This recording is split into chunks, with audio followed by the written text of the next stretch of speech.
My name's Olin Finch, and I'm the head of the Board of Adjustments for the town of Duck. We're here today to hear an application submitted by Edward J. Brooks on behalf of Wright Ventures for an appeal. And I'm going to recuse myself and turn this over to Tom O'Brien, our vice. Okay. And I'll be in the back. Don't go far.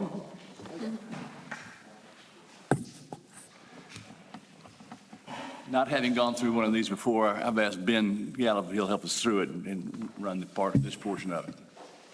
Thank you, Mr. Vice Chair. I'm glad to do that. We're here today to decide an appeal submitted by Edward J. Brooks III on behalf of Wright Ventures, LLC, regarding the zoning administrator's determination that the recent repainting of the structure at 1242 Duck Road was inconsistent with Town Code Section 156.11C, Design Standards for Buildings. Bear with me a second, and let me, particularly since we have audience here who are are not with a party, but are in the audience, people who are members of the public. Let me provide a brief overview of the Board of Adjustment for those who may not be familiar with how it functions, and to remind those who are familiar with these board members. It's a formal quasi-judicial board which operates under strict rules and procedures which are set forth by statute in a similar fashion to a court of law. The board must make its decisions based on substantial, competent, and material factual evidence presented under oath at this hearing. They're not strictly bound by the courtroom rules of evidence, but we are guided by those rules and the general statutes as to what evidence is admissible. Hearsay, generalization, speculation, and most lay witness opinions may be subject to objections precluding them from being considered. So we ask that you restrict your testimony to only factual information that is relevant to the limited issues under consideration. Testimony by all witnesses must be given under oath. All witnesses must go to the lectern and identify themselves in order to provide their testimony. No other discussion by the audience is allowed. Any physical evidence presented will be made a part of the proceedings and be retained by the board. Parties may object to testimony and cross-examine one another's witnesses and members of the general public who provide testimony. Parties will be provided an opportunity for brief closing arguments. If you have an attorney, then questioning, objections, and argument must come from your attorney. For the board, it's imperative, as you've already seen, Mr. Finch had a conflict that required him to recuse himself from the board today. But it's imperative this board participate, no member of this board participate in a vote on any quasi-judicial matter in a manner which would affect it or would violate an affected person's constitutional rights to an impartial decision maker. Those rights would be violated by someone having a fixed opinion prior to the hearing that's not susceptible to change, by undisclosed ex parte communications, by having a close familial, business, or other associational relationship with an affected person, or a financial interest in the outcome of the matter.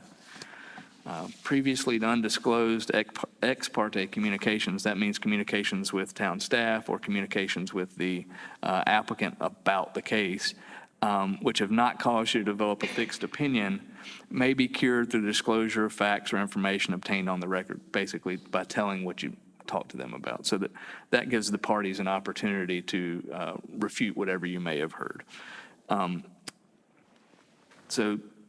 Is there anyone on the board who's sitting who has any reason to have any conflict other than Mr. Finch, who's already recused himself?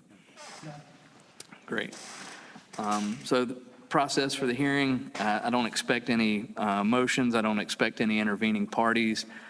So we'll have the staff do their presentation first, and everybody will get a chance to ask them questions. The board will get a chance to ask them questions. Mr. Brooks' attorney will get to ask them questions if he has any questions. And once staff is done with their evidence and testimony, we will move on to the applicant's evidence and testimony, and we'll go through the same process with them. Following that, the general public will be allowed to present testimony under oath. I will caution that, again, that it's not a venting session. It's a session about facts that are relevant to the consideration of the ordinance at hand. And you won't be able to, the general public won't be able to question witnesses. Only parties will be able to do that. Once the evidence is completed, the parties, through their attorneys, will have an opportunity to make brief arguments summarizing their positions. And following that, the board will deliberate on the issues in the case and attempt to reach a decision whether to reverse or affirm wholly or partly or modify the decision that's been appealed from. And the board can make any order, requirement, determination that ought to be made. The board has all the powers of the official.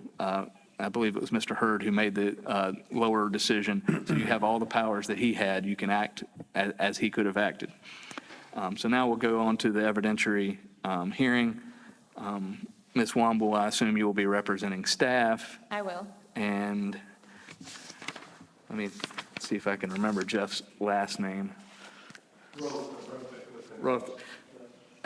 I can't say it. But Mr. Jeff will be representing Mr. Brooks. And so we'll start with anyone who wishes to give testimony. If you can go ahead and come forward so we can have witnesses sworn in. It's easier to do all that at one time. Where's this stand? You need to come over so you can put your, or maybe bring the Bible over toward y'all.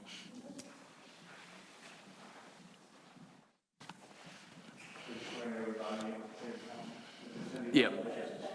Yes.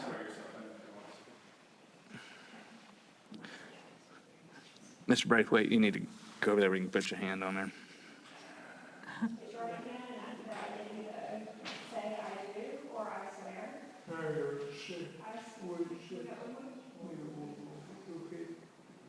I swear that the statements I am about to make are the truth, the whole truth, and nothing but the truth, so help me God.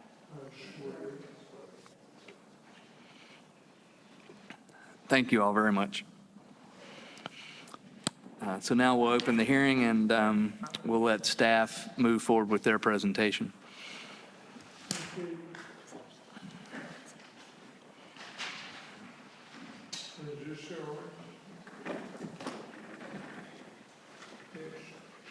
It should be.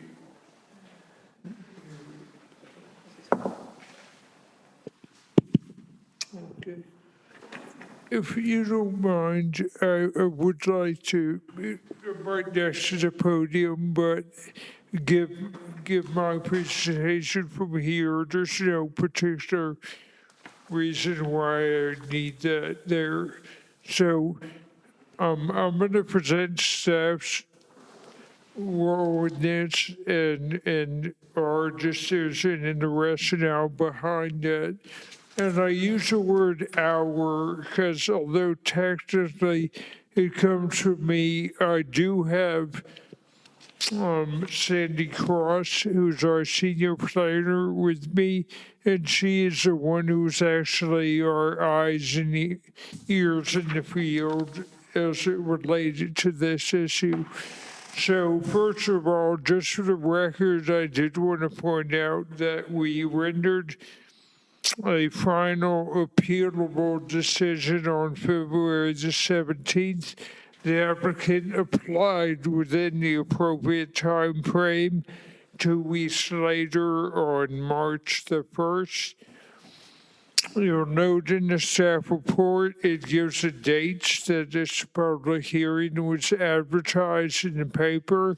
Notices were sent, a sign posted on the property, and also it was posted on the town's website and here at Town Hall. All that was done within the appropriate legal time frame. So for the record, I just want to have that on. Your attorney has outlined the requested appeal that the applicant is making, and really what we're talking about boils down to paint colors.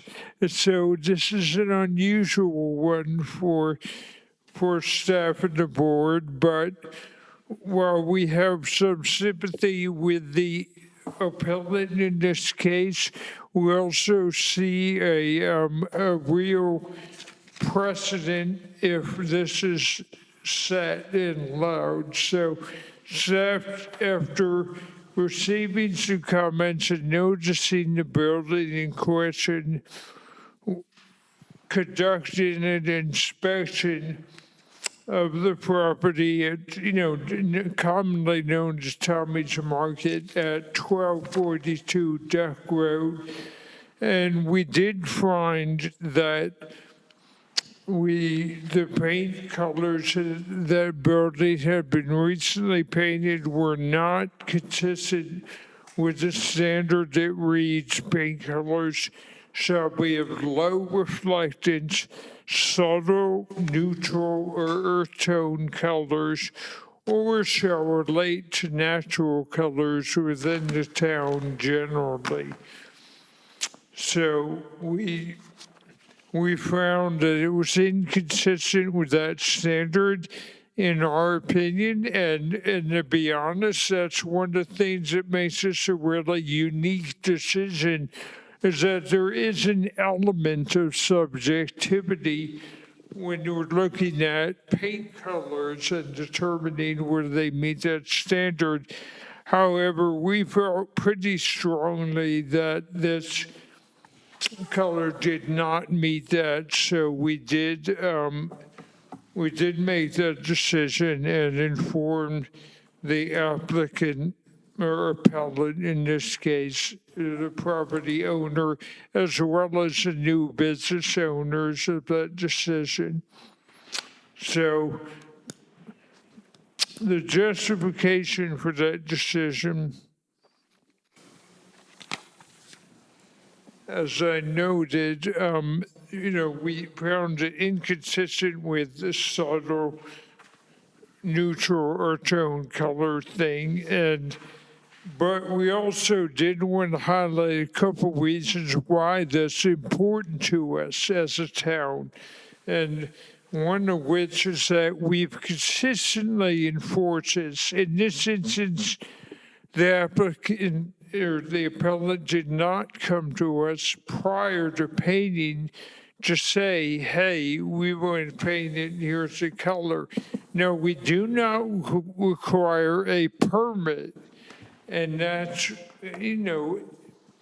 where one of the challenges comes in. So they were not required to come to us beforehand, but they are required to comply with that standard, even though a permit isn't required.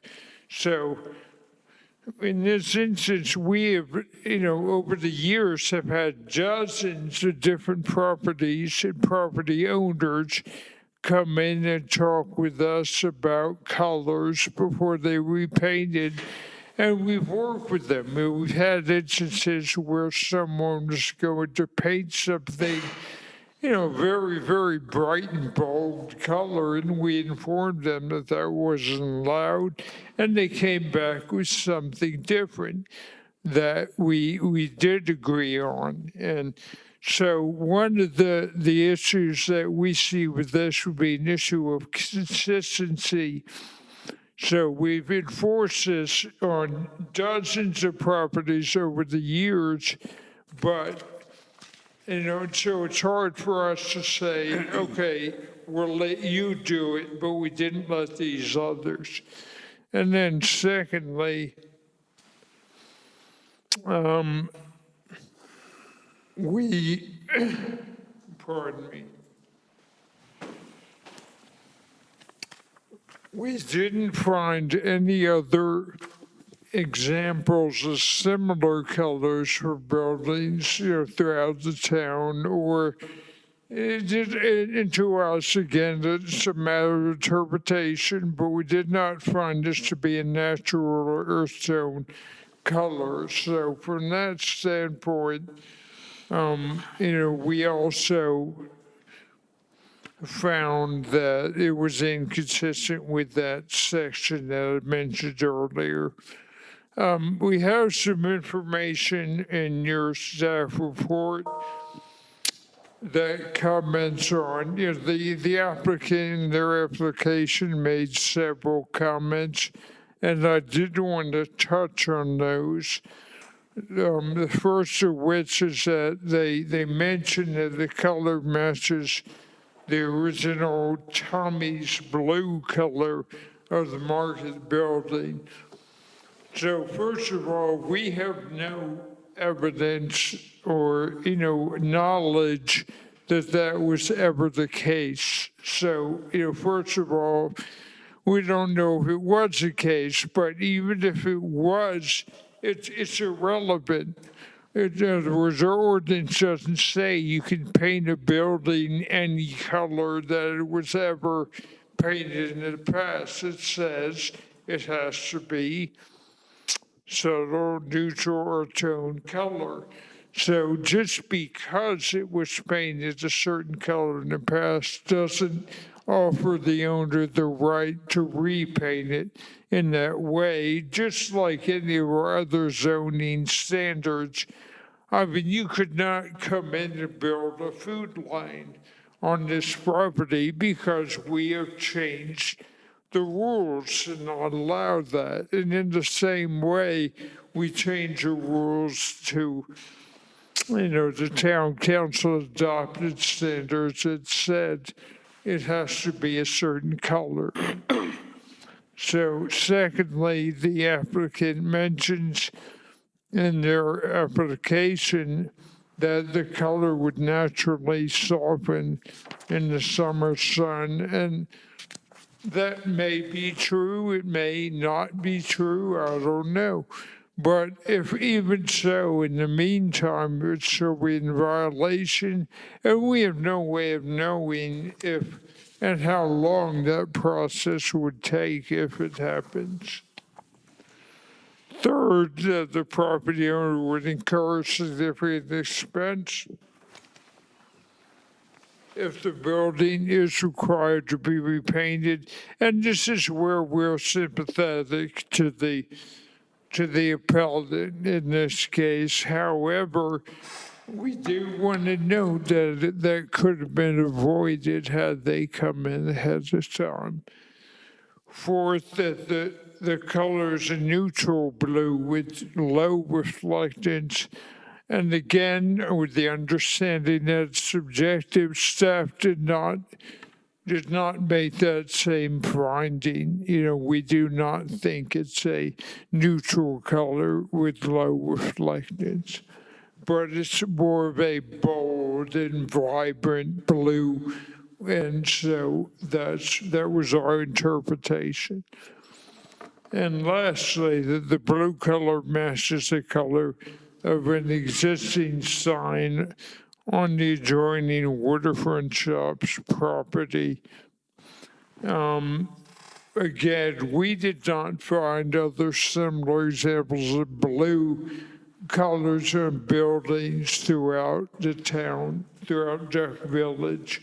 And while there might be a sign that has a background, signs are not subject to the same standard. In other words, you could have a sign that's a different color, but it doesn't mean the building is permitted to be that color. So that is what I wanted to present to you, and I'd be glad to answer any questions, maybe the appellant or the board members at this time. Thank you, Mr. Hurd. Does anybody on the board have any questions? Not this one. Okay. Not right now. And Mr. Rother, do you have any questions? Okay. Anything else, I Ms. just would Womble? like to note the agenda packet as staff one and have it included in the record, and also note the attachments that are referenced in his report. And Mr. Vice Chair, I would recommend approval of that. Does that require a vote? Not unless someone objects. Well, I think we're okay with that. And then I just actually have one question about the attachment, Mr. Hurd, if I could. The attachment one that's identified as one to your staff report. Okay. On the back page, it has a picture of the now current color, the blue. And the picture on the left, is that the color it was immediately preceding the recent painting? Yes, that was the color of the building immediately prior to the current, Okay, thank to you. the recent painting. Yes, thank you. That was my only follow-up question. Great. Any further questions of the board? Anybody? And Mr. Rother, you're good. Okay, well, we'll call Mr. Rother and his client, the applicant. Good afternoon, and thank you for your time and attention today. Appreciate it. My name is Jeffrey Ruther. I'm an attorney from Morningstar Law, counsel for Wright Ventures LLC, which is the owner of Tom's Market over at 1242 Road. I'm having a little trouble hearing him. Hey, Ben, Yes. just real quick, staff's notified me that an alternate, one of your alternates came in, and I don't know. I just wanted you to, me probably didn't see him sneak in, and I wouldn't have known, Yep. so. Go ahead. Yes, go ahead and sit with the board. I think he was here before staff. Mr. Flowers has yeah, exactly. He has I have the whole package. a nameplate, and I apologize. okay. Okay, could we just confirm that Mr. Flowers, were you here for staff's presentation? Thank you. You were here? Yes, yeah, I heard the whole thing, yes, thank you. Okay, thank you. I'm here on behalf of Wright Ventures to provide evidence and address a few points in support of its appeal that's before you today.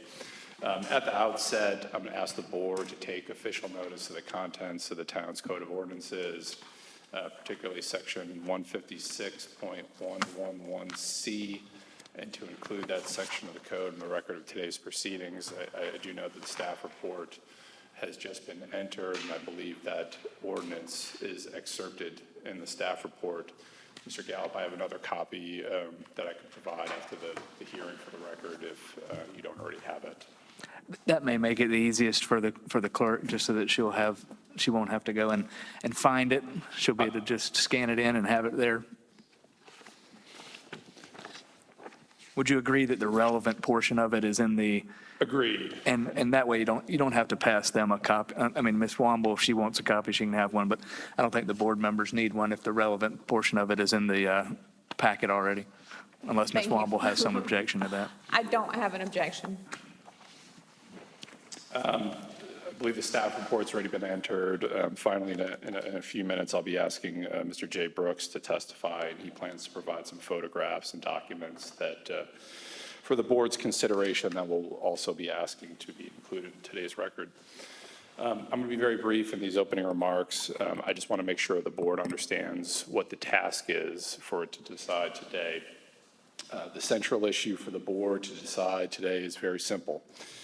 Does the exterior paint color of Tommy's Market comply with section 156.11C of the town's code? And that section states, paint color shall be of low reflectance, subtle, neutral, or earth tone colors, or shall relate to natural material colors found within the town generally. And importantly, the use of or there, which is disjunctive. If the board finds that the paint color is any one of those things, it must reverse the zoning administrator's determination. We certainly respect the town staff and the zoning administrator's review of this matter, but Wright Ventures respectfully submits that the zoning administrator was incorrect with his decision. We believe that the paint color is of low reflectance, and we also believe that the paint color relates to the color of the ocean and sky here in Duck, which the ocean water is a natural material found within the town generally. Mr. Hurd referenced some things that were open to interpretation and to some subjectivity, and we believe the law dictates that those ambiguities be construed in favor of the free use of land. So I'm going to ask Mr. Jay Brooks to come up and to present his testimony, but at the end of the hearing, I will be asking you to reverse the zoning administrator's decision. Thank you. Thank you, Joe. very much. I think you really effectively addressed each of the points we wanted to raise. Today, I think the two central issues are, why do we have ordinances? To preserve the character and protect our community. We don't want carnival, garish colors changing the look and feel of our town as we know it. And the precedent concern is real. And when Sandy shared this decision, the first thing I did was reach out to Joe and say, Joe, please help me walk through this. This is an evolution from a decision back in October with Olin Finch. Olin is a contractor, a builder for us on many different pieces. My mom lives year-round in Ship's Watch. And when we were visiting in October, I walked across the dune to Olin and said, hey, Olin, as another piece, we are trying to help the business owners of Tommy's sell their business. As you probably well know, my parents ran Tommy's from 93 till 2000, purchasing from Tommy's Graves in 93. And promptly, my dad painted it Tommy's Blue. I'm a little bit bothered, I'll share this with you, Ed, at the lack of recollection of Tommy's Blue. We knew Tommy's Blue. Tommy's Blue existed until 2011, when the Hudgens respectfully asked, do you as landlord mind if we repaint the building to exude natural and organic foods? We wanted to support and encourage our tenant with their business success, so the building was changed in 2011 to the tan that Joe has pointed out. It's really neither here nor there because Joe is spot on. It is moot whether the building was blue before or not.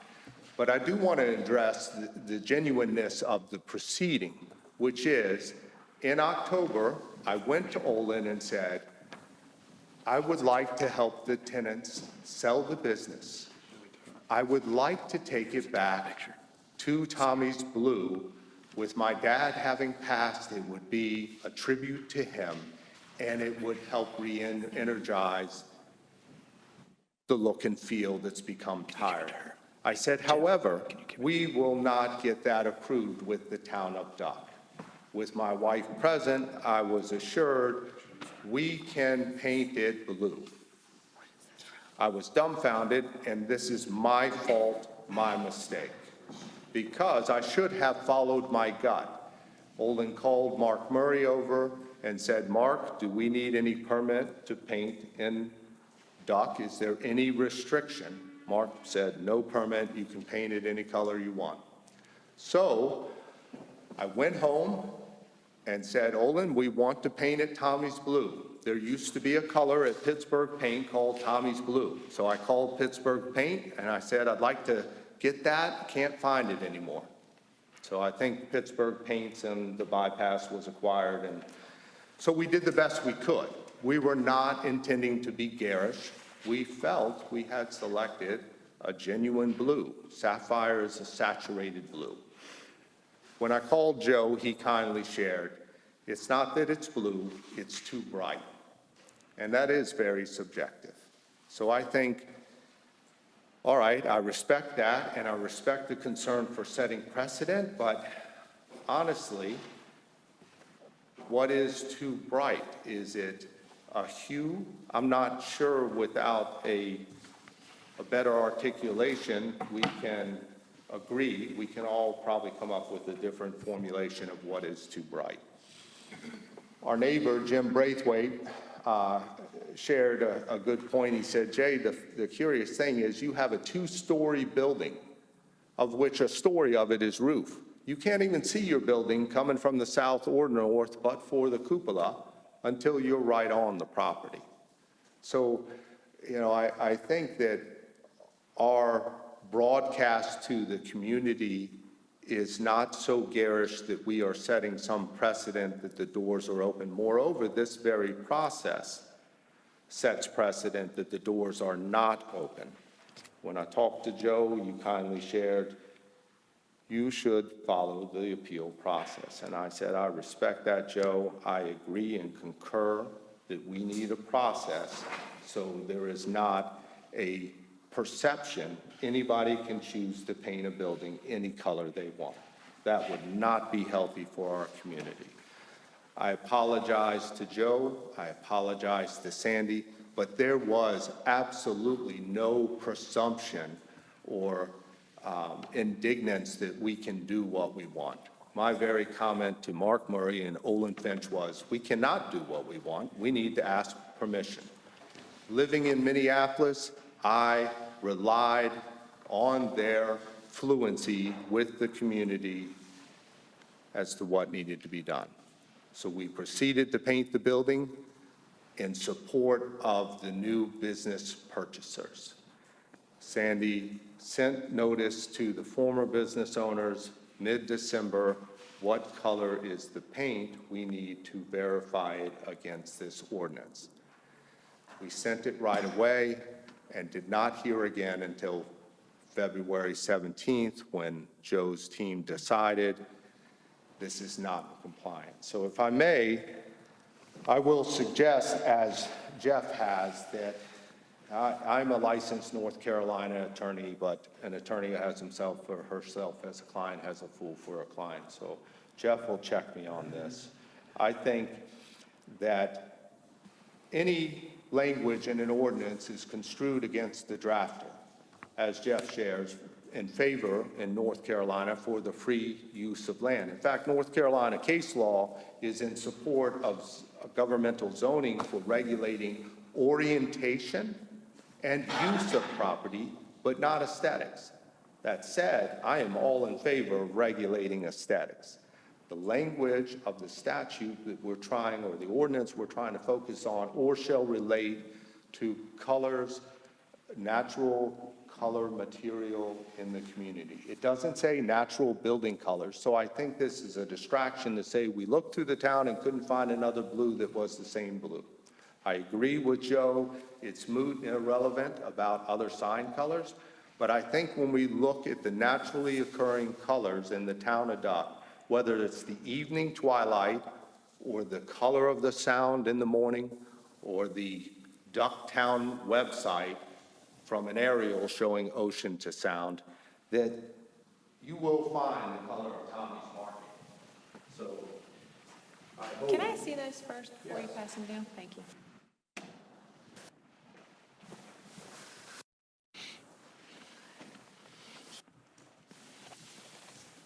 And Joe's correct. It's not relevant whether or not the color will fade because it's about the precedent. We are not here wanting or intending, we very much want to prevent precedent that anything should be in here.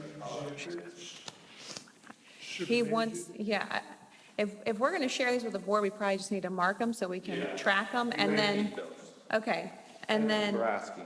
I did just want to know, kind of understand. It's not so much about authentication, I just want a little context. Yeah, that's fine. Okay, I can provide that. So our new business owners, When and how and who put them in, just so we have some. so the new business owners live in Dallas and University Park, Dallas, Texas. Tim and Sally Fagans. They have 3 grown boys. The youngest is a junior at Oklahoma, and they're caring for a 98-year-old father. But Tim hails from the Virginia Beach Tidewater area and went to VMI. And he met my cousin Clark Twitty as a fellow VMI grad. And that got us connected to, hey, we want to retire this area. We have investment property. We would like to buy Tommy's and take it back to Tommy's Blue. When Sandy shared this news, the color's been rejected. Tim and Sally have been working hard to clear building inspection. And so in the month or so, the 2 months been here, they took these pictures of the evening twilight sky before dining at Blue Point and the fresh color. Mr. Brooks, I'm going to walk you through, if it's okay, some of Yeah. these photographs. I'm going to start with, And we are going to speak to Mark to be sure we're okay. picking up and shooting away. You You already handed to the board a photograph with a woman in the foreground. Yeah, as you can see. Can you describe when that photograph was taken? 2010.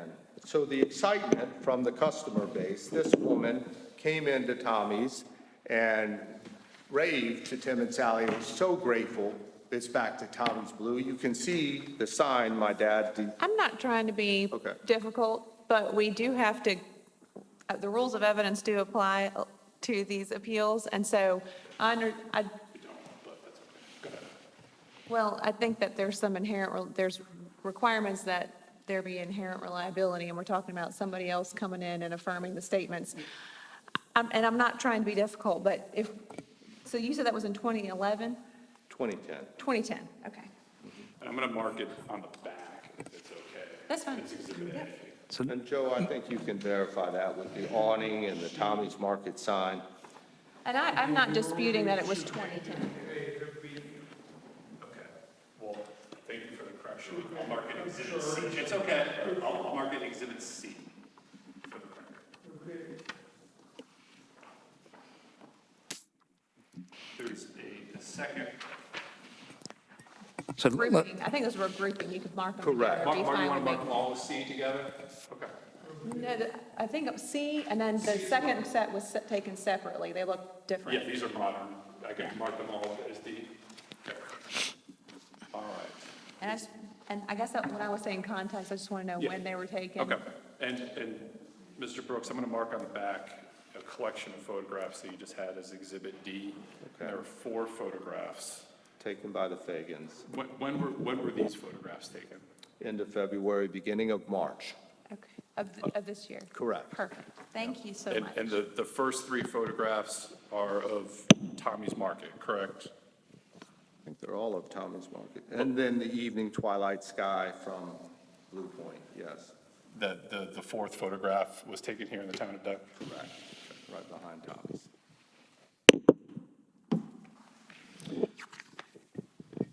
So in the, again, Joe, Sandy, I don't know Jim Gould yet, they did an excellent job of responding to these points. The points that are moved, whether it was blue before or not, or whether we incurred costs, but there was no intent to ignore aesthetics. This procedure here today, I assure you, the entire town of Duck is aware of these proceedings and on notice. You need to better communicate.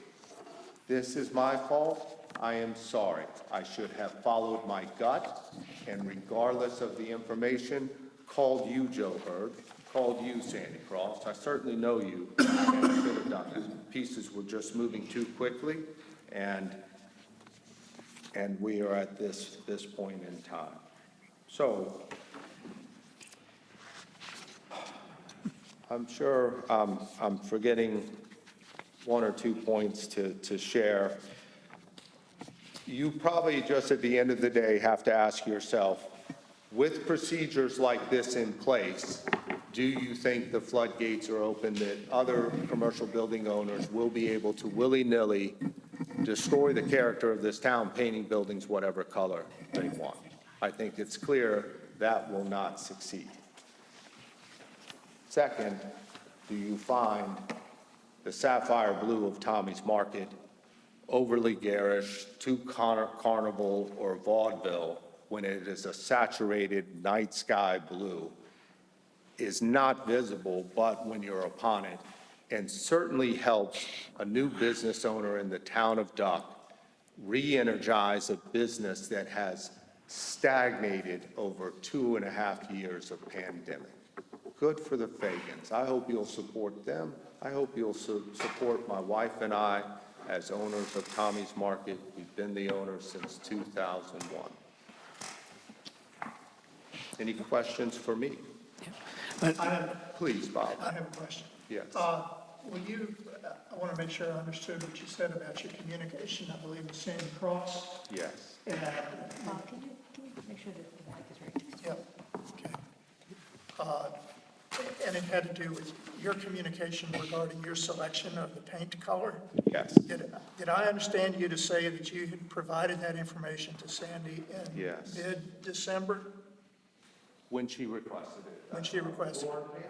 This, I believe, This is the email history that will recount Sandy inquiring with Ashton and Taylor Davis were the previous building owners. And Sandy asked, I'm just going to ask you if you're going to stand it. absolutely. Sandy asked Taylor and Ashton back. Jay, let's get in there first. I'm going to mark it as E. On December 15th, we've had some inquiry on the paint color. Could you please provide us with the color so we can review it for consistency? And I believe that very same day I responded, it is PPG color number.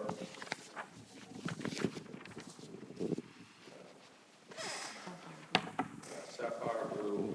I'm sorry, Sandy, I'm not as good at holding that mic. My eyes aren't as good as they used to be anymore.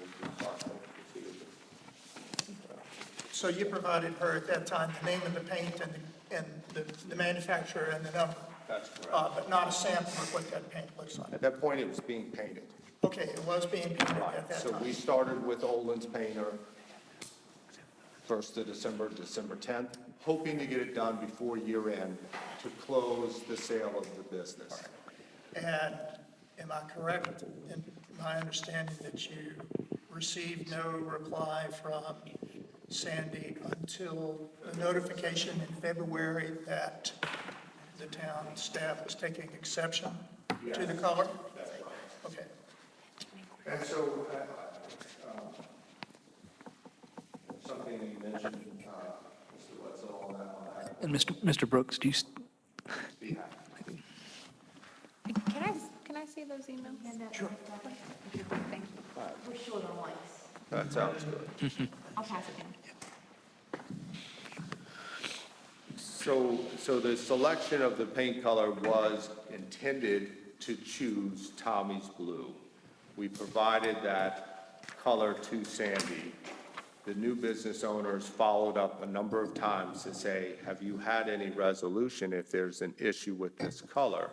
On February 17th, Sandy communicated that she and Joe and Jim had met, and a decision was it needs to be changed. I don't know. I'm sure I'm forgetting something, Mr. Wetzel. Just my own clarification. When you provided Sandy with the details about the price, there was no sample of the color given at that point in time. Is that correct?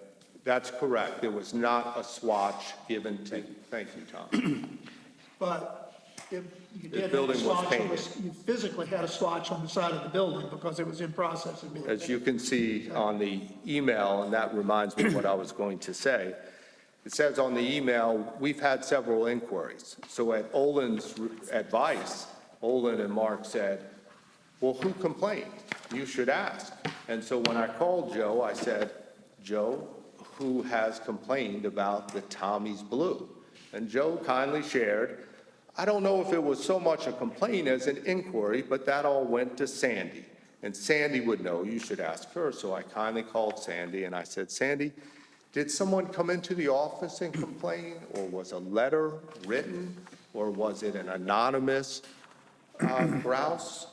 And she correctly, fairly said, there is no public record of this. There's no written, but somebody must have said something for Sandy to look. So I agreed with Sandy.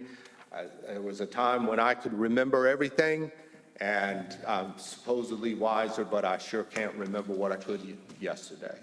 So we did inquire if this was a general sentiment, having known that Jim Braithwaite, our neighbor, was in agreement with the color. So I guess it's to the community sentiment as well. Is this a garish color that's taking us to vaudeville? I certainly do not think it is, but one more question, please. Yes, if I may. Absolutely. So you expressed, I guess, with some measure of confidence that should this board overturn staff's position, that you're not concerned that that would open the floodgates to other property owners within town? Yes. Commercial properties within town? Correct. For painting their buildings with garish colors, I think is the term. Correct. Do you think that would preclude, let's say, the owners of Wee Wink Square, Bob Lolly Pine, all deciding together, well, we got to make this Tommy's Blue, so let's all paint our buildings Tommy's Blue? Is the town, I don't think that would be in keeping with what the ordinance says, despite some of your compelling arguments to the contrary. But I don't think the town would have much of a leg to stand on to oppose any other business owner using Tommy Blue on their buildings in town. Mr. Wetzel, you are 100% correct. That is exactly right. As a pragmatic business person, I find it nonsensical that businesses do not want to differentiate themselves. And so the notion that anyone would replicate your exact color seems farcical.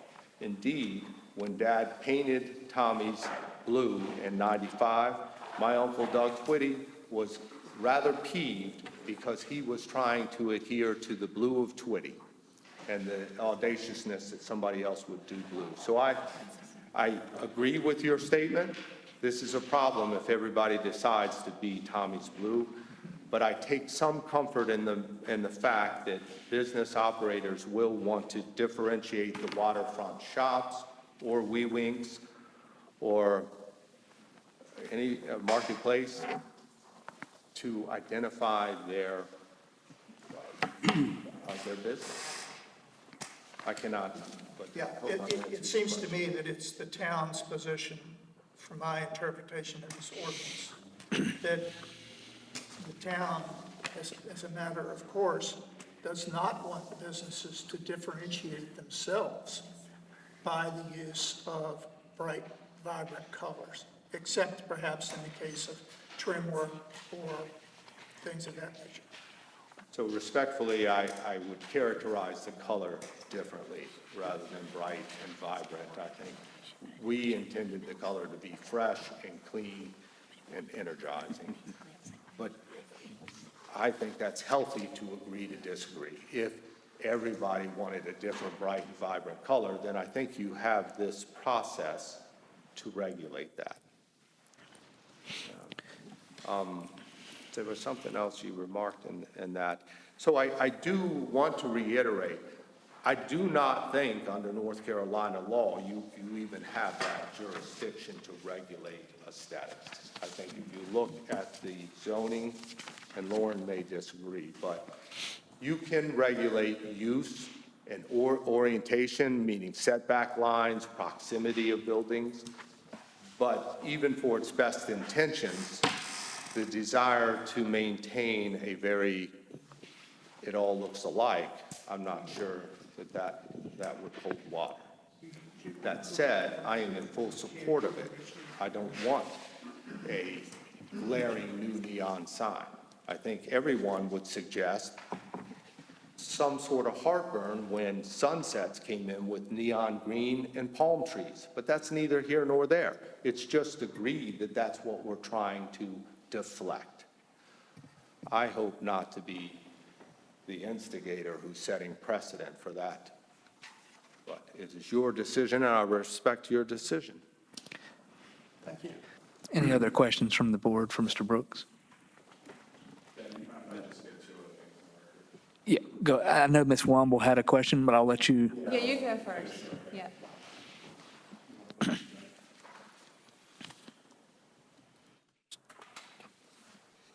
Yes, that sounds worthwhile. I'm going to mark F and G. And there's this picture I took yesterday that's sort of funny.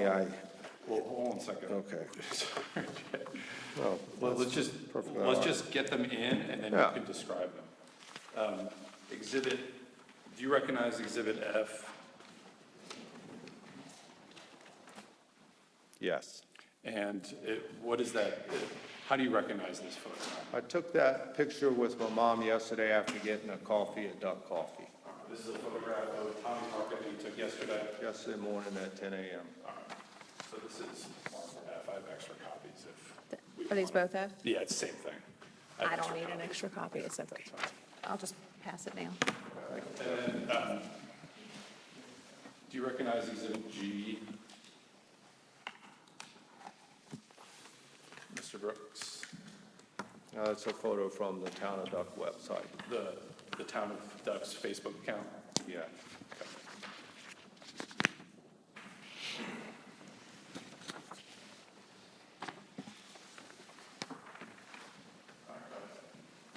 I think that's all that I was hoping to share today. Again, I see where this all Tommy's Market to me.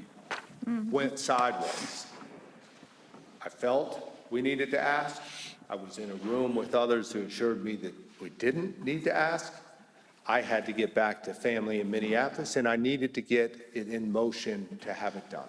So when Olin said, give me the color, we moved to say, it is this color that we can find that is closer to what was Tommy's blue. Please get started so we can finish by year end. He started right away. The building was well painted when Sandy said, time out. I think we have an issue here. And then we sought to try to remedy it from there. But I'm sorry it's taken your time today. It's important, though. It's important to have this conversation. Any other questions for me? Any other questions? And Ms. Womble, did you still have a question? I did just have a couple quick questions. In December, when you provided the paint information, and you referenced a PG number, and it's this, is it the Suddenly Sapphire from Glidden Yes. Paint? Yeah. Okay. Thank you, Lauren. And then the town received the color swatch Gotcha. information. The building was already painted. Thank you, that clarifies.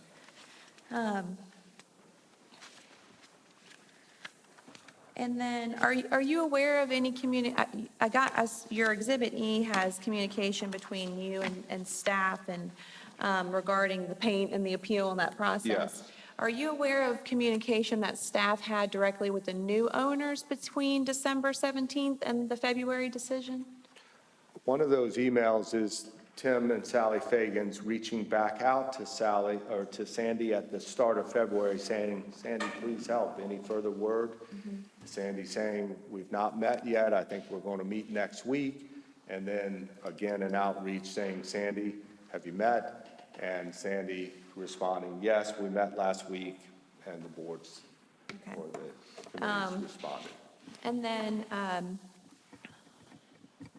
were you involved in all of the communications between staff and the new owners? No, Okay. when the new business owners purchased, December 22nd, they were Important the dates. owners, and we, as landlords, tried to empower them with autonomy to build the relationship with Sandy Cross, Joe Hurd, Jim Gould, and the community. I know for helping support their financial initiatives with redoing the fence, redoing the decking, fencing on the waste receptacle, dumpster space. We've paid that in tenant allowances, and so I know they've been working with Ken Miller, who we then have paid. And so I know of that interface with Jim Gould and Sandy Cross to get permits for those different projects, but that's all relayed to me by Sally Fagan's, Tim Fagan's. Okay. And then, the Tommy's Blue, you keep referencing the Tommy's Blue your dad originally painted, the market. And when did your dad originally paint the market Tommy's Blue? 95, I believe. Okay.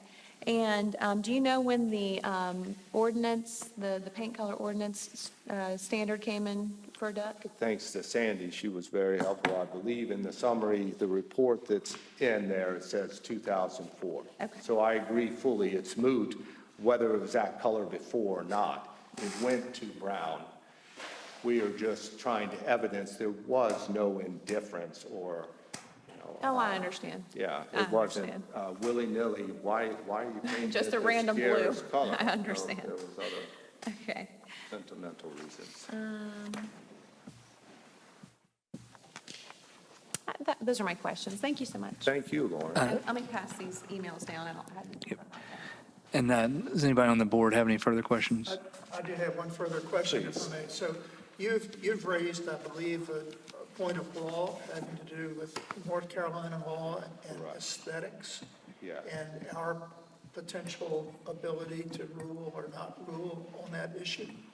And I'd like to, if that is in fact the case, and I have no idea whether it is or it isn't, I think that would be germane to this discussion we're having here today. I think that what you'll end up hearing is you've got an attorney representing the town, Ms. Womble, and you've got an attorney representing Mr. Brooks, Mr. Rother. Did I get it right that time? And they're both going to have an opportunity to do closing arguments. And at that point, they can both tell you what they think the law is, and you'll get an opportunity to decide which one of them you agree with. You know, Does anybody else have any questions for Mr. Brooks? Duck is a small town. Yes, The business area is a small area. correct. And the desire for the town is to have it be consistent. Paint colors shall be low reflective, subtle, neutral, or earth tone. What's confusing about that? Anything? You're not addressing what we put in our appeal, Mr. Sadler, disjunctive or related. Just because the speed limit was 55, been dropped to 35, you can't go 55 anymore. Things change. That's correct. We think we still comply with the language that's in the ordinance. It doesn't look like it to me. That's fair. That's very fair. Just because it's the color of the sky sometimes, the color of the ocean sometimes, doesn't mean it's corresponds with this. So that's my opinion. Well, I think I respect your opinion. I very much think that that's valid. But please lend equal weight to the full language of the ordinance. I understand. All right, thank you. That's all I can ask. Mr. Rother, and just nobody else on the board, any more questions? I didn't see any. Mr. Rother, you have any redirect, any last questions? I'm going to entertain the public first, and Ms. Womble, I'm assuming you're done with Mr. Brooks as well. I would just ask that we admit the exhibits that we provided, which I believe were C through G, and A through B were part of the staff code. Yep. Do you have any objection to that? And Mr. Vice Chair, I would recommend that you admit those into evidence. Okay. So is that the end of your evidence, Mr. Rother? Okay. So if any members of the general public would like to provide evidence in this hearing, please raise your hand, and I will call on you in turn. And when I call on you, please step forward to the podium, provide your name and address and your testimony. And recall that you must be sworn to testify, that you are testifying under oath or affirmation, and that you will be subject to being cross-examined by the parties or their attorneys, in this case, their attorneys. And the board may ask you questions as well. This isn't meant to be a venting session. Rather, we need you to provide factual evidence that's relevant and material to the issues that are being considered today by the board. Is there anyone in the public that would like to speak? Mr. Braithwaite, you may approach the podium.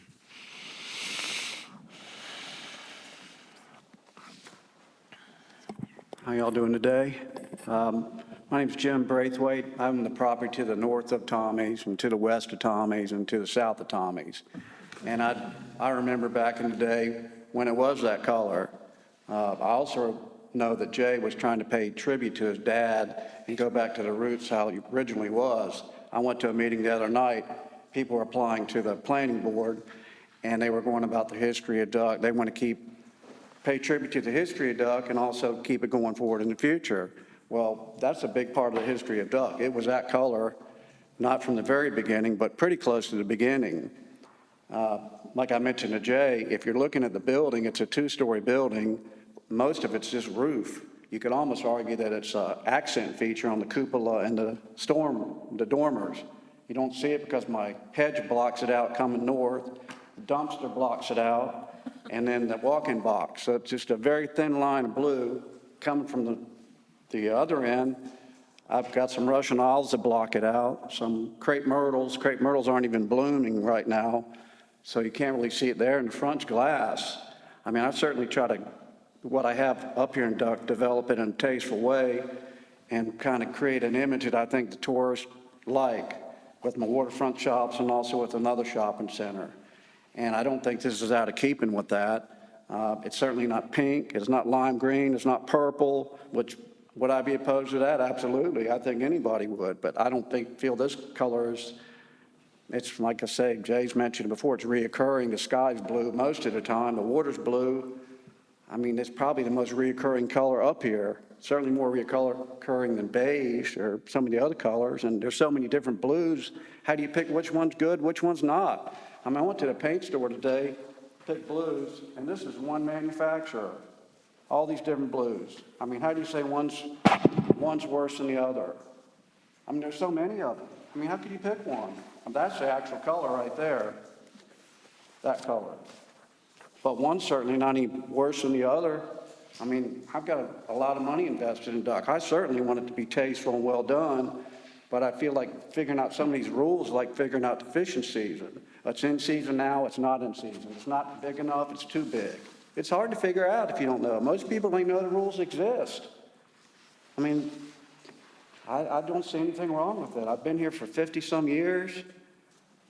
I think it's in keeping with the area. I know people said, well, it doesn't matter if it's going to fade or not. Well, it's going to fade. Anybody seen a blue building gray, they fade. I mean, 2 or 3 years from now, that thing will be that color blue. And then somebody be complaining, we don't really like that color blue. I mean, that's just the way it works. I mean, I'm fine with it, and I think he's in keeping, paying tribute to his dad and his family. And that's all I have to say. Hold on just a second, Mr. Braithwaite. Mr. Braithwaite. Yeah. Let's make sure nobody has any questions for you. Mr. Rother, no questions. Ms. Womble, do you have any questions? No questions, thank you. Does anybody on the board have any questions for Mr. Braithwaite? No. Not seeing any questions. Thank you, Mr. Braithwaite. Is there anyone else who wishes to testify? Yes, ma'am. And were you sworn earlier? Okay, thank you. My question is, Ma'am, would you please state your full name and your address? Beverly Perkins, 107 Shipswatch Drive. I can't understand her, I'm sorry. Beverly Perkins, 107 Shipswatch Drive. Okay. I drove by the tomato patch the other day, and I noticed the colors that they have on their building. And I wondered if they were given the same scrutiny that Tommy's Market has been. I mean, it's a blue, it's a pinkish orange, it's out of the normal colors of buildings. And I just was concerned. I hope they had to follow the same approval process. And if Tommy's Market was blue, 20, 25 years ago, couldn't that be grandfathered in? Maybe I don't know all the rules, but just like we grandfather other areas like for beach access, and that's all I have. Anybody on the board have any questions? Yes, I just want to clarify what I'm hearing. You do not disapprove of the blue color? Absolutely not. Thank you. Ms. Womble, do you have, did you have? I just think it brings vitality. It's positive. Versus the color tomato patch, which to me is very washed out. Can you use the mic, please? Thank you. Versus the color tomato patch, which is very washed out, and that doesn't, to me, abide by the specs. Great. Thank you. And Ms. Womble, do you have any questions? No, I do not, thank you. And Mr. Rother, no questions. Thank you. Is there anyone else from the public who wishes to speak? All right. Seeing no one, Ms. Womble, do you have anything else to put on?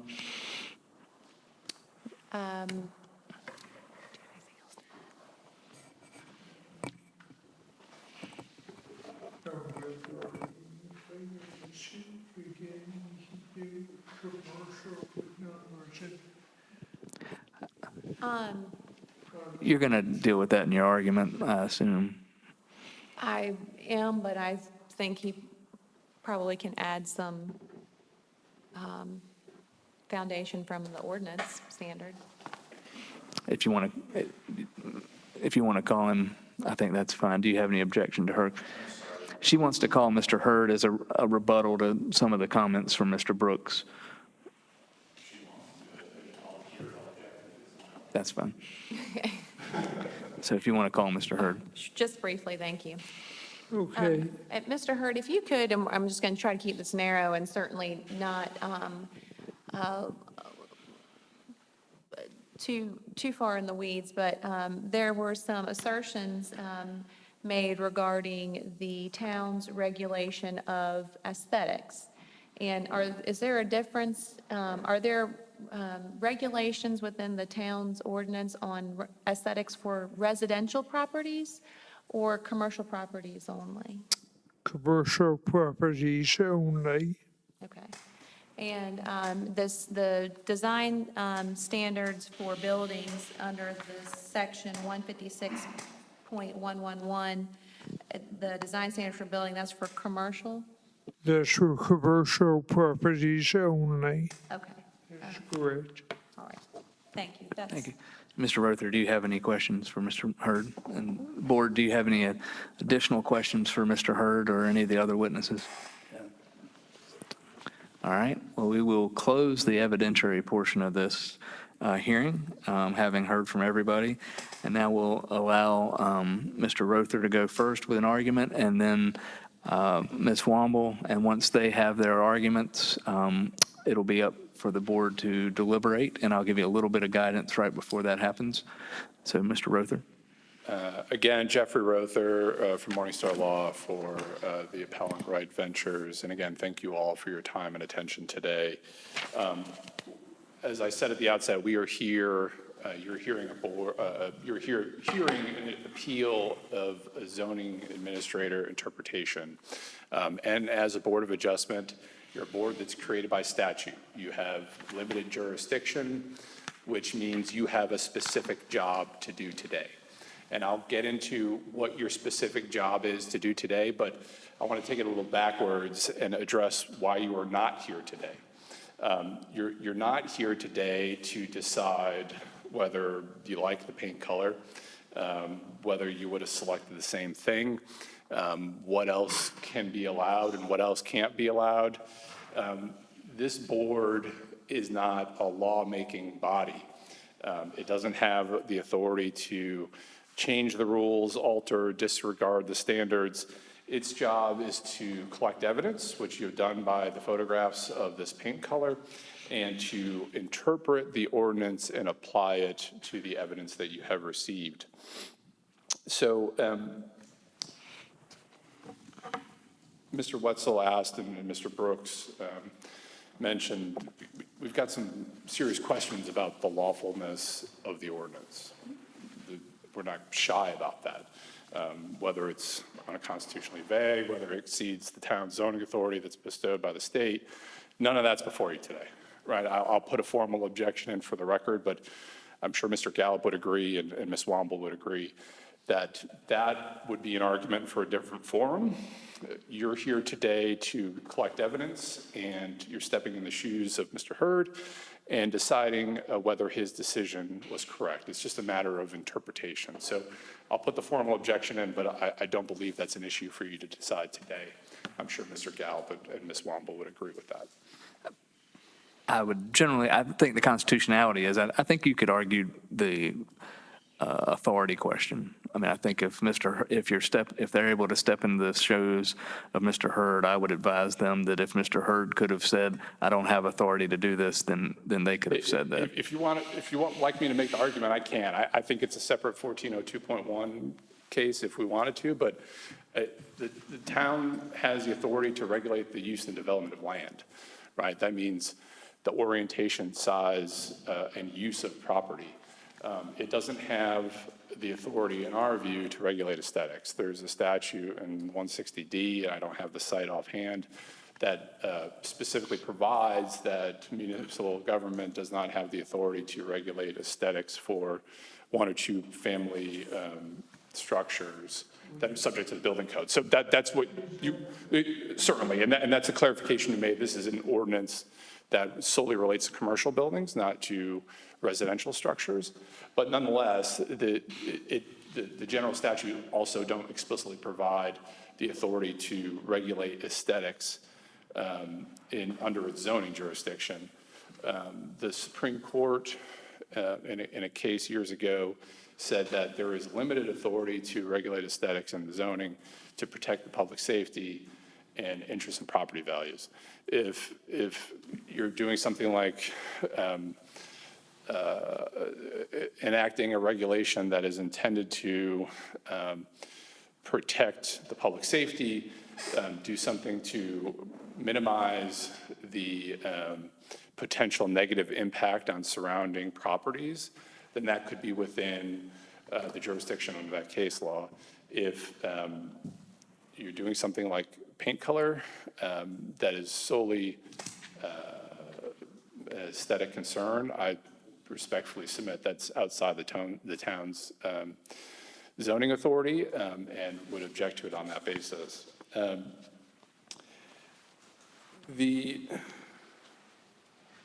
One other thing that you're not here to decide today is whether Wright Ventures and Mr. Brooks did something wrong by not asking for permission with this color. Mr. Hurd confirmed that this is not a permitting issue. There was no obligation to ask for permission or to obtain a permit before the building was painted. This is just a matter of whether the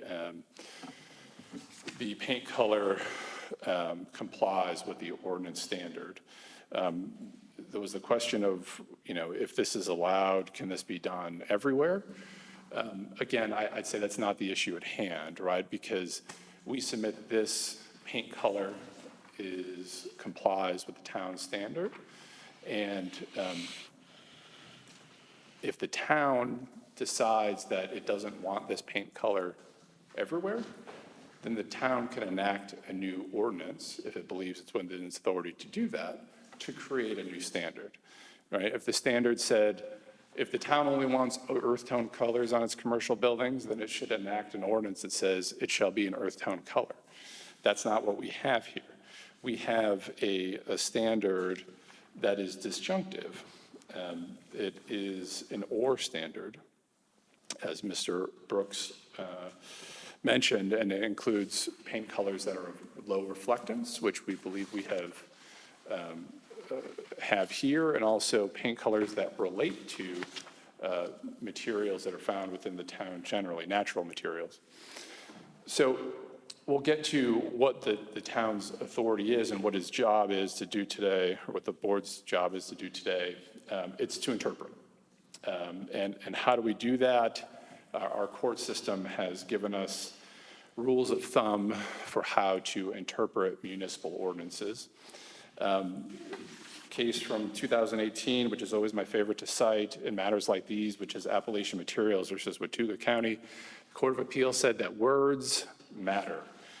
When an ordinance is clear and unambiguous, the ordinance must be construed using its plain meaning, and the board must give effect to the words actually used in the ordinance, and it should neither delete words used nor shall it insert words not used in the text of the ordinance. In other words, we don't, as the board, you don't characterize what the gist of the ordinance is getting at. We look at and we apply the words that are actually there on the paper. Another Supreme Court case, Morris Communications Corporation versus the City of Bessemer, states that undefined and ambiguous terms in an ordinance are given their ordinary meaning and significance. So the terms that are used there, to the extent you can, you apply their ordinary meaning. And particularly when we're dealing with here zoning ordinances, the courts say that, recognize that zoning ordinances are government restrictions on the use of land. And therefore, zoning ordinances must be construed strictly in favor of the free use of real property. So if there is any uncertainty, any ambiguity as to whether this ordinance and this paint color, the paint color complies with the ordinance, any doubts should be construed in favor of the landowner, in favor of the free use of land. And I find that noteworthy here, considering the staff report and Mr. Hurd very much appreciate his thorough thought and analysis that went into this. But if you heard his opening remarks, he used the term that he acknowledged that there was some subjectivity in this. I think he used the term that it was a matter of interpretation. He acknowledged that there's some uncertainty and there was some deliberation there within town staff. And in those circumstances, I think the law compels this board to construe the ordinance against the town in favor of the landowner to allow the free use of property. Again, I'll point the board to the town, to the ordinance, which is before you. The most important part is that it uses the term or. If we meet any one of those characterizations for the color, then we comply with the paint standard. We respectfully submit that the Tommy's blue color is both low reflectance and that it relates to natural material colors found within the town generally, and I'll get to both of those individually. First, I wanted to note the staff report, because I do think the town staff is applying the standard a little differently than what is actually there. Item 4 of the staff report comments on some of the assertions that were in the appeal application. It says the color is neutral blue with low reflectance, and the staff response was that, again, while understanding that the interpretation of the color is somewhat subjective and can be viewed differently by different people, which again, I would say means that we need to construe it in favor of the landowner. Staff did not find that the painted blue color to be of neutral or natural hue. Well, that's fine. It may not be natural hue or neutral. If it's low reflectance, or if it relates to natural material colors found within the town, then we meet that standard regardless of whether it is a neutral or natural hue. The use of the word or throughout the standard is important because all we need to do is meet one. Reflectance is a term that we may not ordinarily use, but reflectance is a measurement of the amount of light that a color reflects. White on that scale is 100 because white reflects everything. Black is 0 because black absorbs everything. We submit that this blue is a royal blue color. It's darker than it is light, and that makes it on the lower end of the reflectance. On that scale, we would submit that we meet the standard of being low reflectance. If you look at the pictures that we submitted before you today. The acknowledgement in the staff report that there could be some disagreement about this, as I said, I think is very important because if there's any doubt, it needs to be construed in favor of the landowner. We also found interesting in the staff report that it did not address the one comment that was in the appeal application that we were putting before you today, is that the color of the building relates to the natural color of the ocean that we see every day here in Duck. The standard says that the paint color is acceptable if it relates to, not is, but whether it relates to natural material colors found within the town generally. And as I encourage you to follow the standards that I mentioned that the courts have adopted, is to not insert any words in there, not take any out, but read the ones that are actually there, right? It says relates to, not is. As long as this color relates to natural material colors found within the town, then we're okay. And it doesn't say building material. It just says material. Water is a material. The sea is natural, and it is a material. And its color, if you can compare the photographs both day and nighttime that we have provided, including the town's Facebook page matched up against the daytime picture of Tommy's, and the photograph that Mr. Brooks took at night versus the nighttime photograph of Tommy's. Whether you look at it day or night, that paint color certainly relates to the color of the ocean that you folks are so lucky to see every day around here in the beautiful town of Duck. And relates to, if there's any doubt about that, the Supreme Court of the United States, which I always trust for doing things the right way, in a case called Shaw versus Delta Airlines, referred to a dictionary to interpret the term relate, and the Supreme Court of the United States construed the term relate as to stand in some relation to have bearing or concern, to refer, to bring into association or connection with. And I would certainly urge you to find what I found when I immediately looked at those pictures, is that this color blue that Tommy's has painted has an association with and stands in relation with the beautiful ocean that you folks get to see every day. In short, we respectfully submit that the paint color of Tommy's is of low reflectance, and it is also it also relates to natural material colors found within the town generally. It therefore complies with section 156.111 of the town's code, and therefore this board should reverse the zoning administrator's decision and not require Wright Ventures to be on a path of having to take this dispute elsewhere or being faced with repainting its building. Thank you very much. Thank you. If the board has any questions, I'm happy to address them. Seeing none, Ms. Womble? Thank you. So I'm going to start with just reading the remainder of the paint condition, because I think that's important for the board to remember, is that 156.111, I guess C4, says paint color shall be of low reflectance, subtle, neutral, or earth tone colors, or shall relate to neutral material colors within the town generally.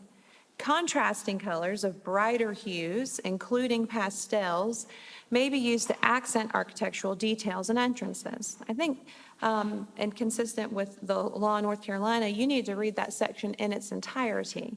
I believe that staff would argue that that second sentence is also gives guidance to the staff and the board about how one interprets these colors and what the color tones are supposed to be. I think the language is very clear. It is plain that they are to be low reflectance, subtle, neutral, or earth tone colors, or shall relate to natural material colors found within the town generally. The entirety of that design standard gives guidance about what the colors are to be.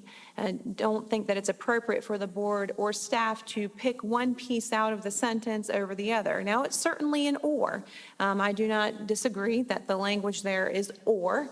It says it could be this, or this, but reading that whole standard in its entirety gives guidance to staff about what the standard is. We can't just pick and choose which words we like and which ones we don't. So I would contend that the ordinance is not unclear or unconstitutionally vague, that it is very clear on what the standards are. If you adopt the argument of the applicant that the blue is the same as the sea, we would be dealing with brighter hues, including yellow of the sun or orange of the sunset. And I think that that's clearly inconsistent with the standards in the ordinance. So I believe that you have to read that condition, that standard in its entirety. Regarding the regulation of aesthetics, 160D 702, and I had the opportunity to look it up while he was talking, and if I had gone first, I wouldn't have known the site either, so don't, but it does specifically say that a local government may adopt zoning regulations, except as provided in subsections B and C, and I'm going to skip on down, and I know he's going to keep me honest on this, so if I miss anything really important, but I want to go down to the section that says, for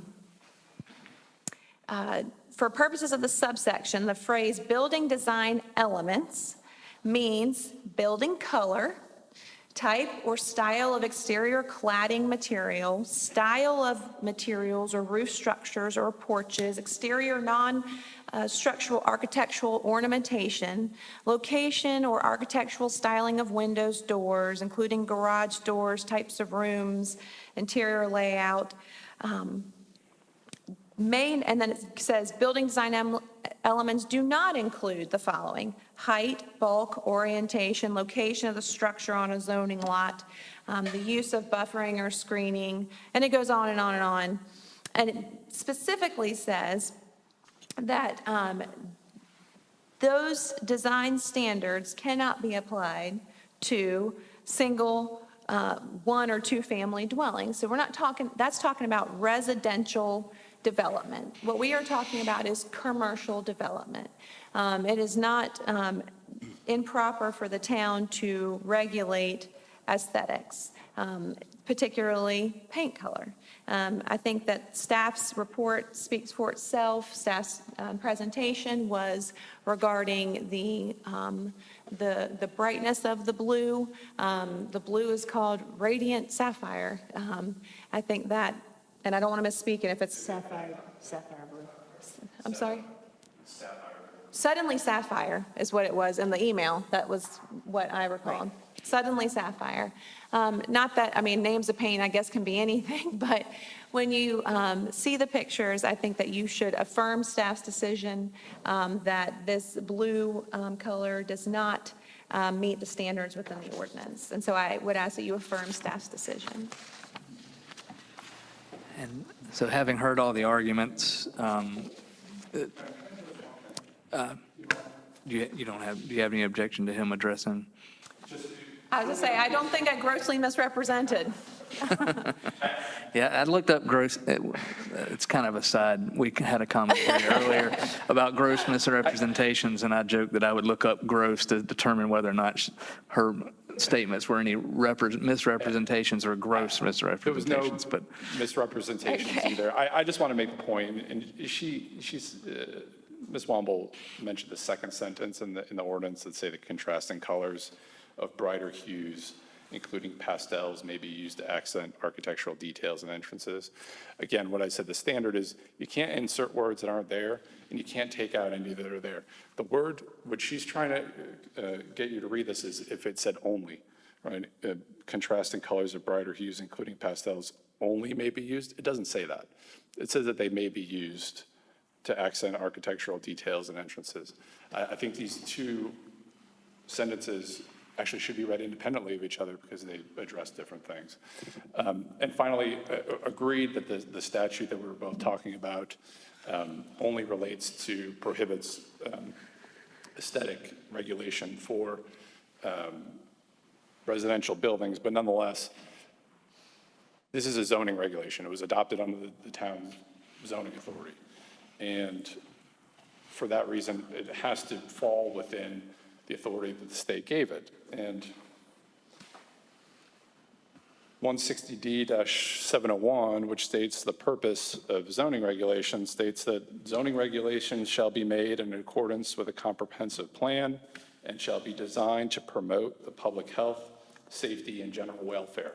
And that's the only point I was making, is that an aesthetic regulation has to address health, safety, and welfare. I don't think paint colors of commercial buildings do that. So thank you very much. I just wanted to address those 2 points, and I'll stop there. Thank you. Anything else, Ms. Womble? If I misspoke and read only into that second sentence, okay, I was going to say, I don't think, if I did, that certainly was not the case. And then I don't think that, I don't have anything else except that I think that aesthetics and paint color can certainly impact property values, community development, and so I do think they're appropriate, but I think we are going to be in a position to have to agree to disagree on that position. So thank you.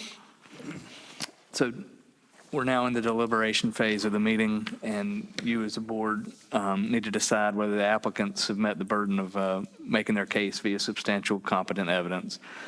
And then your choices are to reverse or affirm wholly or partly, or to otherwise modify the decision that was being appealed from, which was Mr. Hurd's decision.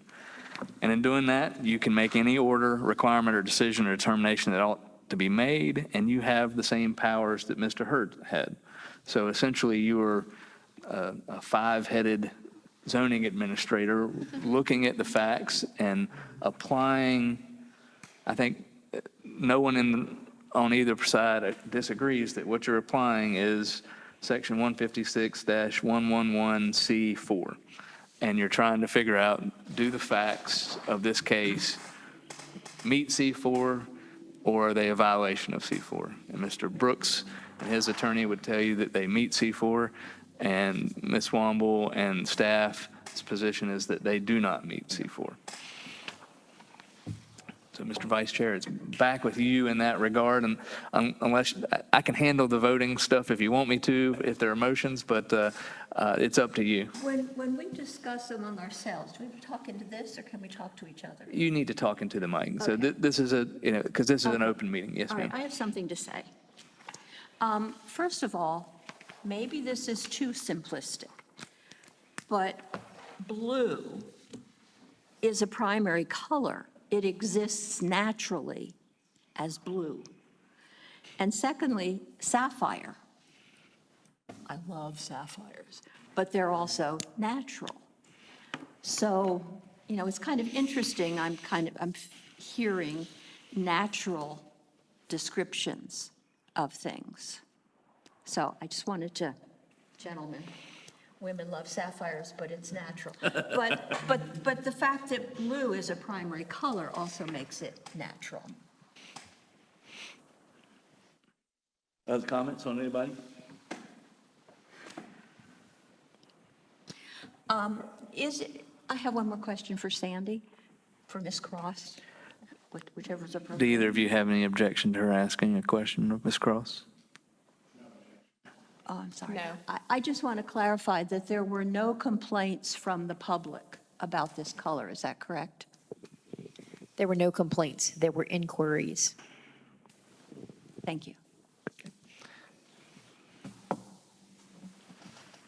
Gentlemen, comments, questions? I am, you've heard the expression, the last one speaks is the one that wins. My mind is, I've flip-flopped about 2 or 3 times You're on not this alone. issue since I've entered this room. But I believe that I've reached a conclusion, and I'm ready to voice that when the time comes. I think the town finds itself in a tough spot, concerned over perhaps opening Pandora's box. You don't know what you don't know, and you don't know how people may respond. But I don't think concern about Pandora's box or what others may do following should really matter when it comes to making the determination as to whether or not we should affirm or overrule Mr. Hurd's position. Ed, any comments? Yeah, it's good arguments today, by the way. And I think about the blue of the sky, the blue of the ocean, and the orange of the sunset. Now, in the sunrise is even a different color orange than that. Can we go with painting things those colors? To me, when I first read this, I live north of it, so I don't see it too often. But when I first read it, I said, why are we even bothering these people about the color of the building? And then when I really slowed down and looked at it today, I said, I think I know why we're doing that, because it's too bright. And it really doesn't go along with the rest of the business area of the town. And the attraction of a business, quite frankly, is not what's on the outside, it's what's on the inside. I spent my entire career in retail, and I know that it's all about the inside of the store, not the outside. So I'm in for supporting the town. Comments? Well, since I'm the alternate here. Can you slide your mic over? I'm sorry. I think I think the colors of blue, is that you eloquently said, sapphire blue and sky blue and ocean blue, it's a matter of interpretation of blue. And as the gentleman, I guess he left, he had a whole palette of blue. Before Duck was incorporated, we had an issue here, I believe it was right before when we had the T-shirt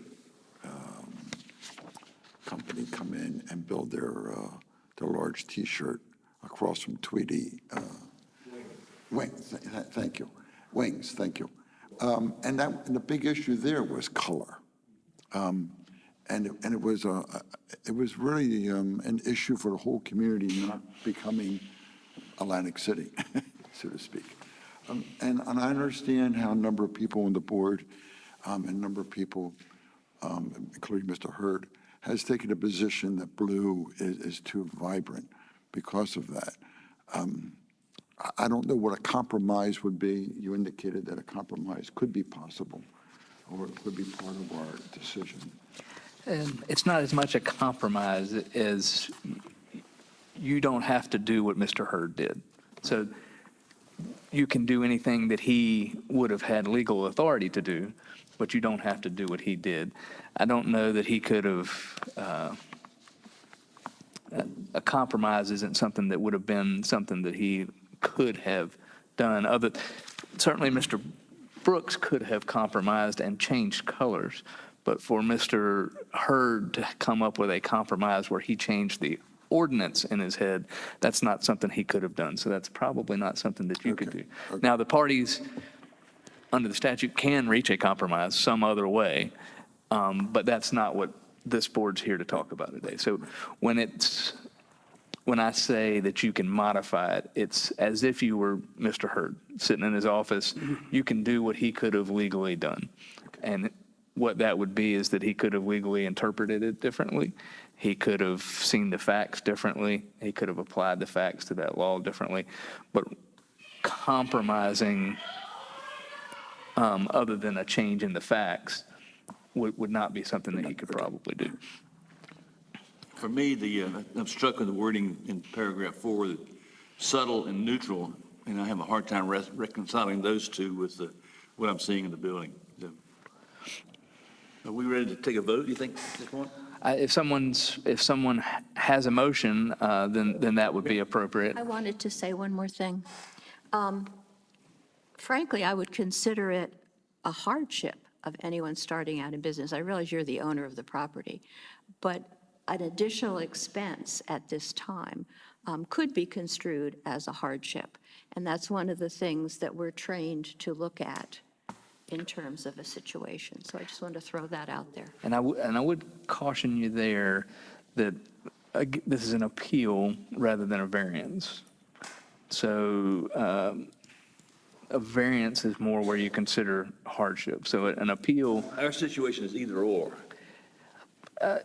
For this one, it probably is pretty close to either or. And it's going to be, do the facts meet or not meet this provision of the ordinance? Are they given the facts that you heard, is it a violation of this provision of the ordinance or is it not?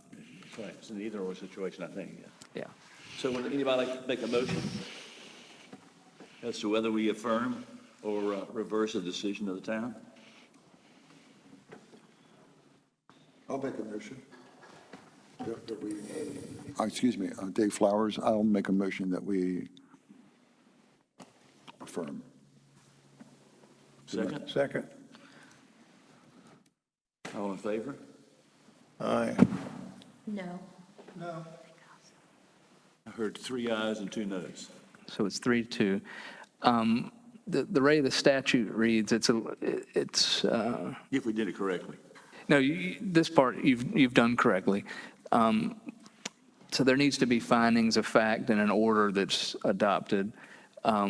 Would you, as a board, recommend that the findings track what staff has presented? Does anybody object to that? I think that's the intent of what we voted 3-2 on. Okay. Is that right? Is that what you think? Pardon? What we're doing is supporting the recommendation of the staff. Yeah, so you got to the final answer.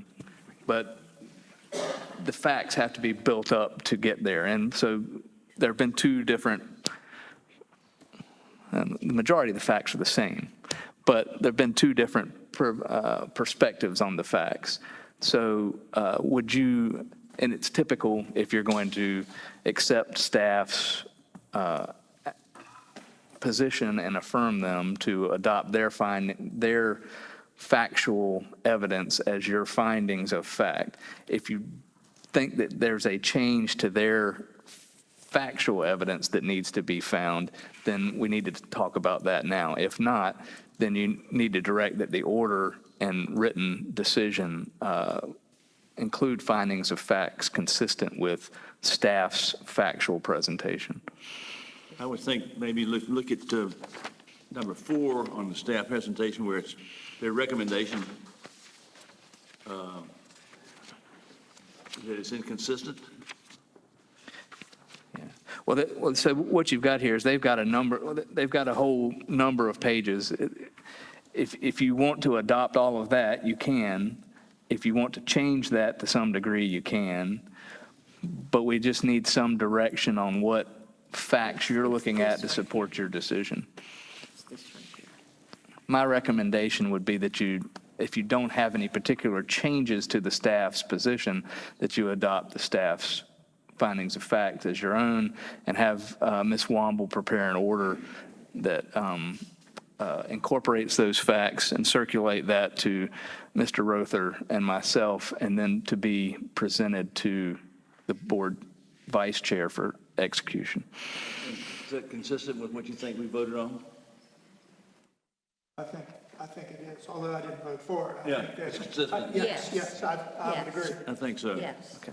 So that's what we'll do. Ms. Womble will prepare an order or a written decision that will be consistent with staff's factual presentation. She'll circulate it with Mr. Rother and myself, and the board is now approving that order to be presented to the vice chair for execution.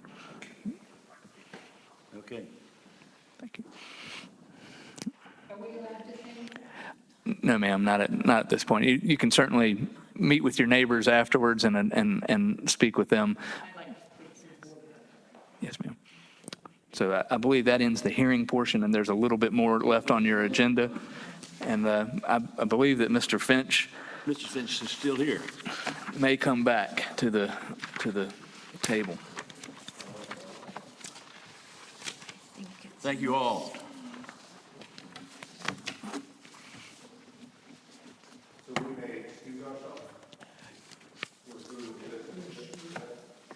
Yes, I think so.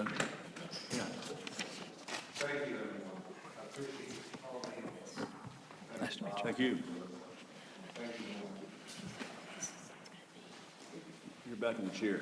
Okay, so now we're going to have a discussion on approval of minutes from previous meetings. Does anyone on the board have any comments about the minutes, anything that they feel like should be changed? Or does anyone want to make a motion to approve the minutes from the previous meetings? Between the previous meetings and now, has the town or this board received any additions or corrections to the minutes? That's a question, okay? Then I move that the minutes be accepted as presented. I'll second that. Okay, second, all in favor, say aye. Aye. All yes, nay. All the ayes carry. Mr. Chairman, may I make one comment about the minutes? Yes. Yeah, I noted today that they very consistently refer to the votes that have occurred by the board to include members of the board as well as the alternates. So in other words, that you'll see in the minutes that the vote was 7-0. The board itself is constituted of 5 members, but 2 alternates who are not, I don't believe, officially a part of the vote. So perhaps going forward, I would think maybe the minutes should more appropriately reflect the number of board members who actually vote for an issue, as opposed to including the total board members and alternates. Okay. Would- First of all, is that correct? That is, Joe was saying that's correct. I would say that's correct. Would you like us to make those amendments to the minutes that were presented to you today and adopt them as, with modifications to reflect them? Those changes? Do we have the authority to request that? Yes, you do. Well, we've already approved them. And I don't know how important this point is in the total scheme of things. But that's why I said, going forward. So if I might ask just a question, are you talking in terms of the election of officers? Well, Sandy, any of it, if you look at the minutes, the motion carried, there, you'll see multiple references to the motion carried 7-0. And if I could mention one thing, I think when we talked about it a little earlier, I think it was probably okay in these minutes because everybody did vote. I think the actual thing is that everybody shouldn't have voted on the officers. It should have been just the 5 regular members. There should have only been 5. But I think it's maybe worth keeping the 7 because 7 did actually vote. And it's not an untrue statement. And since it's all unanimous, it probably doesn't hurt anything. If it had been more mixed, that could have been more complicated. Right, so the September meeting was more the election of officers and essentially a continuation of the hearing for the previous appeal. So we'll just leave the minutes as presented, and then in the future, we'll make it clear that the alternates are not voting unless they're sitting as part of the board. So the report is technically correct, however, it should have been up possibly to me to point out that only 5 members voted. We'll get you squared away eventually.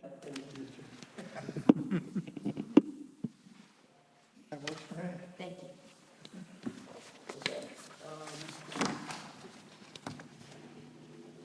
Okay, well, are there any other staff comments? I'd just like to thank you all for your cooperation trying to get this meeting scheduled. It was pretty crazy trying to get all the attorneys involved, and the 7 of you, the 6 are here today, so I appreciate it. And are there any comments from the board? No one? No. Okay. Everything was clearly presented and presented to us in a timely manner, and I appreciate that. I think opposing counsel raised some good points with regard to the wording of the ordinance. I don't know if what you've heard today might cause you to say, do we need to look at this wording and perhaps make some modifications to it, such as the use of the word or, I don't know, or some of it, is there a way to modify the language that would perhaps prevent those arguments from being made going forward? And more importantly, should we look into whether or not a permit should be applied? Right. So Yeah. what regress by the town is there for something with no permit be asked for? Yeah, Is that, let's say, okay, I mean, and also, with no permit, then it's possible, Joe says that it doesn't meet the color code, and then at any point in time, that it could be brought up that it doesn't meet the color code. yeah, you know, In other words, a year later, somebody from the public can come in and say, this doesn't meet the color code, and no matter what Joe says, a new person can have an appeal to it. I think the town needs to approve the colors the buildings are painted, but they need to get more than just what the number is of the paint. They need a swatch of the paint to make sure they know exactly what they're painting. And not one drop should go on the building until it's approved. And I think there should be a permit for it. Well, that should be brought up, somebody, whether it's a member of the public or the planning department decides to go before the So- council and ask for a permit. So what staff might suggest would be a letter from the Board of Adjustment to the town council, suggesting that we review this ordinance for more clarity and perhaps a method to reduce the subjectivity to it. We often, with special use permits and conditional use permits, we'll send a package to council with a letter from the planning board chair transmitting the findings of the meeting. And that's something we can certainly draft for your consideration and send it to council as a certain type of item. Yeah, the council could either authorize us to, if they feel it's an important issue, they're authorized staff to look into it and draft something that would go to planning board and then the council for consideration. But that request, I think it carries more weight coming from you than it does from the staff. So if it's something that you feel is important, we'll be glad to work with you to draft a letter to that effect. Okay, as a board comment at this point, and an individual on the board, I would make the point that this could happen over and over again, because if no one needs a permit, they can simply paint and then come back after the fact and ask whether or not it's the right color. And without a permit, anybody can bring up, or, it hasn't been ruled on at all, and anybody can paint and object to anybody's color at any given point in time. And I would like to make a motion that, as a board, that we do ask the town planning department to address this with the town council. And do we have any seconds on that motion? Second. I'll second that. I hesitate over another permit, just in terms of micromanaging everything, but I agree that it should be addressed. And you see how without a permit, Yes. anybody can go paint. And there is, and technically right now, if they decide not to repaint, we don't even have in our ordinances if you don't get a building permit, it is defined what the consequences are. There's no consequence to them not agreeing to repaint, that in your ordinances, other than they're in violation. Yeah. So it does need to be addressed and cleaned up, I think, for purposes of making it workable. I think there's several things that, if we can just get something in writing to the council requesting that they send this to planning board for consideration and review, we can certainly talk about the process that's involved. And I understand Carol's concern about another permit, but we have permits that are relatively easy, and they are only $25, but it allows us the opportunity to review something. And, the subjectivity in this ordinance can certainly be narrowed with a paint scheme. I agree with that. Yeah. So there's things that can be done to help this and help to prevent this from happening in the future. We haven't seen it before, because, trust me, I've pulled paint cans out of dumpsters. All right, we have a second on a motion. All in favor, say aye. Aye. All against, nay. Who's gonna- Ayes, carried. Are you going to draw up the letter? We'll draw the letter and we will circulate it. And should I put this vote as a 6-0? No, this will be 5-0. 5-0. Did you vote? And I wouldn't, Did you just? I wouldn't circulate it. He I didn't would, vote just I now. didn't vote. Send it to Chairman Finch. Right. they've approved sending a letter to recommending that the board reconsider it.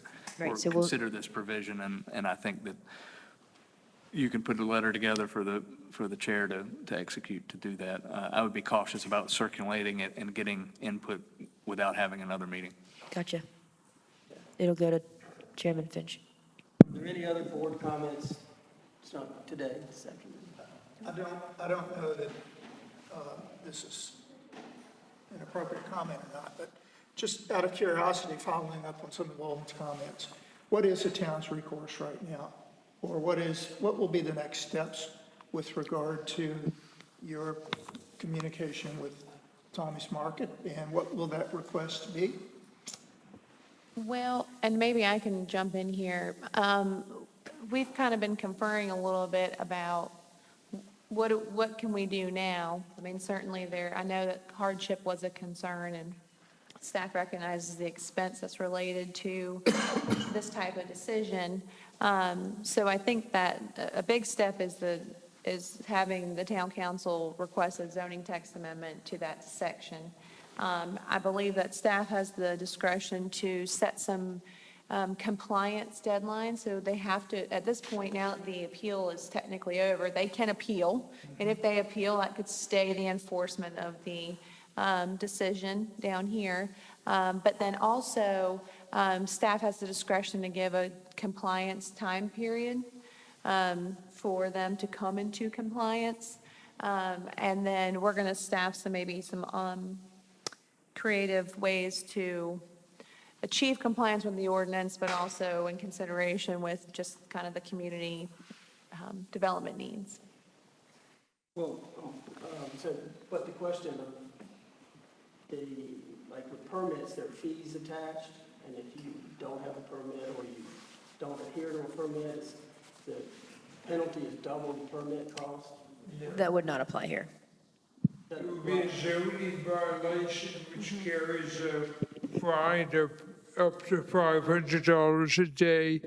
So once we set a deadline with the applicant, if they don't meet that deadline, we will find them in violation. And again, it could be as much as $500 a day. Okay. If they don't comply, but we will have further conversation with the appellant in this case to come up with a reasonable time frame for compliance or some other way of bringing it in. Okay, on a more cheery note, the last board comment I wanted to have was to thank Bob for his service to the board and to point out that he's going to be moving on to the planning department. And you have been very helpful with us. Congratulations. Thank you. And, well, thank you for your service. Thank you. I have very much enjoyed the association, and I think the Board of Adjustment's been a little busier the last couple of years. I've had nothing to do with that, but, I've talked with people who've served in the past and said, well, I was on the Board of Adjustment for 3 years or 2 years. I mean, there was no business. And I think that that's all in all, at the end of the day, is a testament to town staff, that there are not many issues that come before the planning board. But I wish you all well, and I know you'll have fun going forward. And it sounds like there's going to be no shortage of fun on the planning board. You'll be busy there. Yeah. Glad you're going to the planning board, that's good. Okay, if there's no further board comments, I'm going to move. Meeting's adjourned. Thank you. Congratulations again, my granddaughter.